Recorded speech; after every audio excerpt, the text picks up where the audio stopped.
Hi friends, today I'm going to be showing you how to make your own DIY Advent wreath. I looked for an Advent wreath for our family. I looked online, I looked in stores, and really all of them just felt really cheap or cheesy, or they were really expensive. So I decided to make my own with a lot of materials that I already had.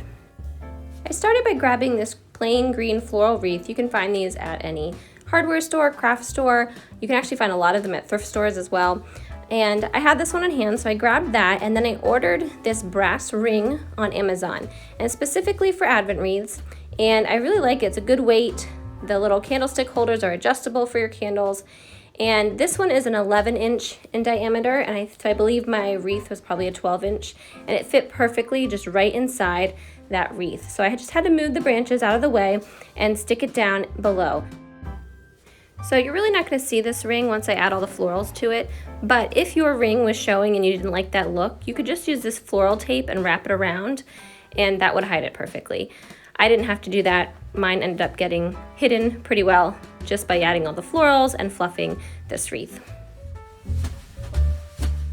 Next, I attached the ring to the wreath itself using this floral wire.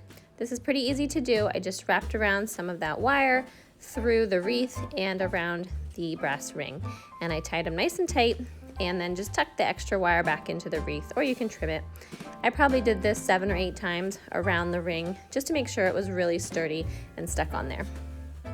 Next, I wanted to hide that brass ring, so I just fluffed all the greenery inwards towards the inside of the wreath, and I just did some general fluffing of the greenery.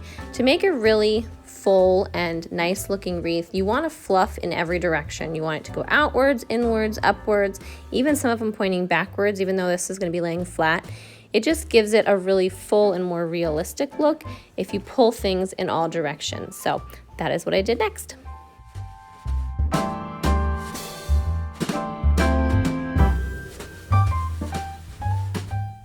All fluffed and looking better already.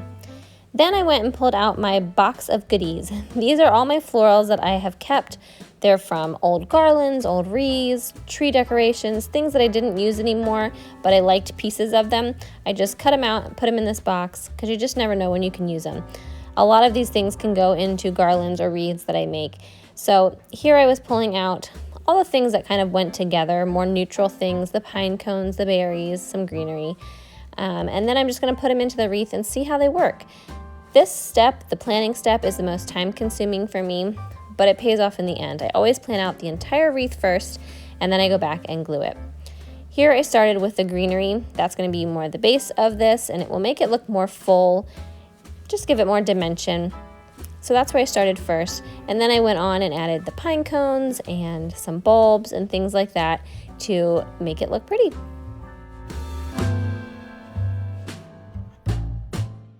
I love these leaves that I'm putting in here.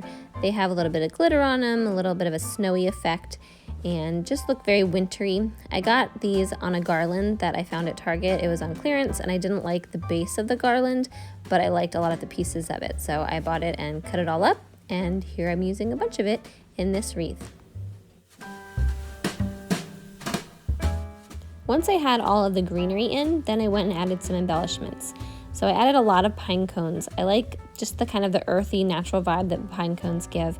And they're pretty neutral, but some of them had some gold glitter on them. Some of them had some whites, like snow, and some of them were just plain. So they all kind of tied in the different aspects of this wreath together and really pulled the whole piece together. And lastly, I added these little gold ornaments in throughout. They kind of tied in the brass ring and pulled everything together. You'll see I have these little gold berries, I guess, in it as well. I ended up taking those out when I went to do the gluing because I didn't like it.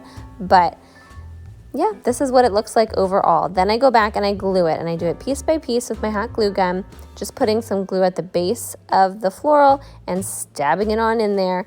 And I actually did not burn myself at all. Once you do enough of these, you get pretty good at that. But you start with the base, again, just like how I planned it. I do the greenery first, and then I go through and do the embellishments and kind of layer it on as I go. And it turns out so beautiful. Of course, every Advent wreath needs its candles. I ordered these on Amazon, and I absolutely love them. They are flameless, they have a timer, remote, they are perfect. I actually have these same candles in the regular wax color all around my house. So these are perfect for the Advent season, and they're great if you have kids or pets and you don't want to be lighting a real candle in your house. They're very easy to use. You just tighten the bottom if you want to use that particular candle that week, and then flick them on there with your remote. How easy. Love this. I put mine on a little Lazy Susan so we could turn it however we wanted. I put that white flameless candle in the middle for Christmas, and it turned out beautifully. We will use this for years to come. So I hope you all enjoyed this and have a Merry Christmas.